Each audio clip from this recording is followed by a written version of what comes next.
Today, we're doing a comprehensive deep dive into HLA-B27 testing, what it is, why it matters, and how to use it effectively in clinical practice. Whether you're a medical student, resident, or practicing clinician, understanding HLA-B27 can greatly enhance your diagnostic accuracy when evaluating inflammatory joint conditions. HLA-B27, or human leukocyte antigen B27, is a specific allele of the MHC class I molecule. It's part of your immune system's mechanism for presenting intracellular antigens to cytotoxic T cells. But its clinical significance goes beyond basic immunology. HLA-B27 is strongly associated with a group of conditions known as the seronegative spondyloarthropathies. Let's walk through them. In ankylosing spondylitis, about 90 to 95% of Caucasian patients are HLA-B27 positive. In reactive arthritis, the rate is around 60 to 80%. Psoriatic arthritis, particularly axial type, shows positivity in 20 to 50%. Enteropathic arthritis, especially with axial symptoms, also shows association. Over half of patients with acute anterior uveitis test positive. And in the enthesitis-related subtype of juvenile idiopathic arthritis, the association is strong. There are two main methods of testing. Flow cytometry detects the HLA-B27 antigen on lymphocytes.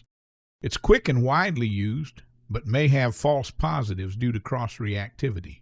Then there's PCR-based genotyping, the gold standard. This DNA-based test is more specific and can differentiate among subtypes. HLA-B27 has multiple subtypes, and disease risk varies with ethnicity.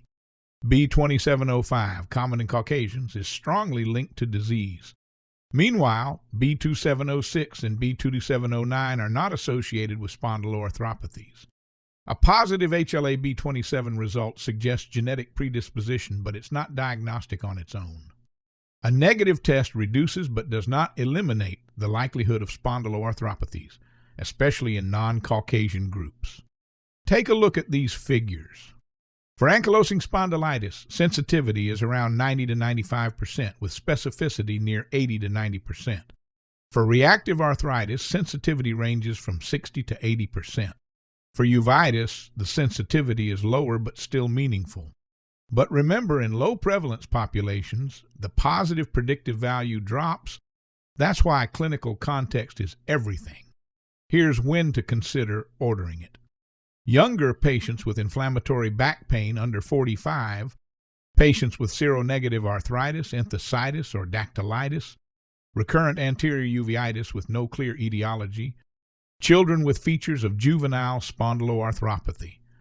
And as part of the workup for undifferentiated spondyloarthritis, HLA-B27 is not diagnostic by itself.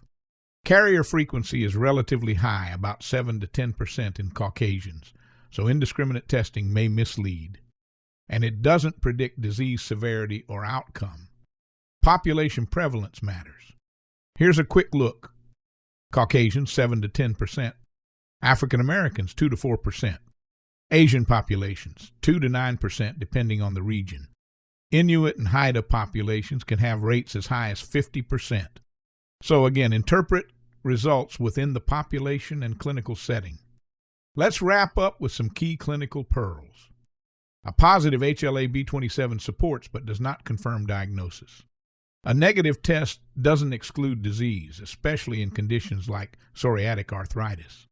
Consider MRI of the SI joints when symptoms are present but radiographs are inconclusive. Always factor in family history and ethnicity. Use HLA-B27 alongside the ASAS classification criteria for axial or peripheral spondyloarthritis. So that's a comprehensive look at HLA-B27 testing, how it works, when to order it, and how to interpret it. As with most tests in medicine, it's all about the right patient, right context, and right interpretation. If you found this video helpful, consider subscribing for more deep dives into clinical tools, rheumatology diagnostics, and thoughtful medical decision-making. See you in the next one.